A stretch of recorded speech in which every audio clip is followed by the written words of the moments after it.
ब्रह्मांड के श्लोकों का क्रम। गद्यांश संख्या 50, श्लोक 38।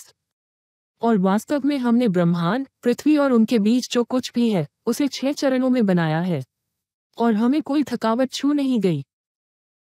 गद्यांश संख्या 25, श्लोक 59।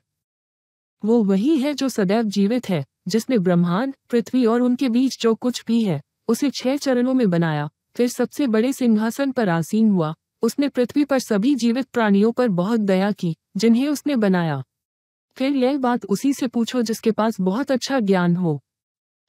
गद्यांश संख्या 10, श्लोक 3। निश्चित रूप से आपका भगवान वो भगवान है जिसने 6 चरणों में ब्रह्मांड और पृथ्वी का निर्माण किया और फिर सबसे बड़े सिंहासन पर अपना प्रभुत्व स्थापित किया, इस मामले की व्यवस्था की। पृथ्वी पर जो भी सहायता, समर्थन करता है वो उसकी अनुमति, ज्ञान के बाद ही कर सकता है। ये भगवान है, आपका भगवान है, तो उसकी पूजा करो। क्या आप अब भी नहीं सोचते और सबक नहीं लेते? गद्यांश संख्या 32, श्लोक 4-5, 6। ईश्वर ही वो है जिसने ब्रह्मांड और पृथ्वी तथा इनके बीच की सभी चीजों को 6 चरणों में बनाया और सबसे बड़े सिंहासन पर प्रभुत्व स्थापित किया। जो लोग उससे हीन हैं, उनमें से कोई भी ऐसा परिचित नहीं है जो आपकी सहायता करता हो, मार्गदर्शन करता हो, रक्षा करता हो, नहीं कोई समर्थक, मध्यस्थ ही हो। क्या आप अब भी तर्क नहीं करेंगे और सबक नहीं लेंगे?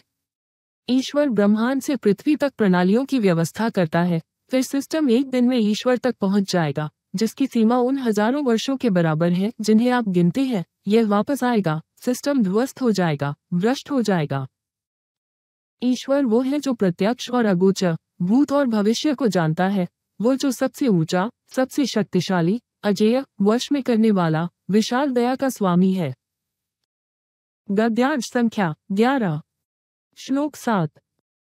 और यह वो ईश्वर है जिसने 6 चरणों में ब्रह्मांड और पृथ्वी का निर्माण किया ताकि यह परीक्षण किया जा सके कि आप में से कौन बेहतर कार्य करेगा। ब्रह्मांड पहले जल तरल था, उसका सिंहासन जल तरल पर था। ईश्वर ही वो व्यक्ति था जिसने उस चरण में भी शासन किया, योजना बनाई और कार्यान्वित किया। और यदि तुम उनसे कहो वास्तव में तुम मरने के बाद फिर से जीवित हो जाओगे, तो वे काफिर, जिन लोगों ने जानबूझकर ईश्वर की दिव्यता और इस तथ्य को नकार दिया है कि वो ईश्वर है, वे निश्चित रूप से आपसे कहेंगे यह एक स्पष्ट जादू के अलावा और कुछ नहीं है।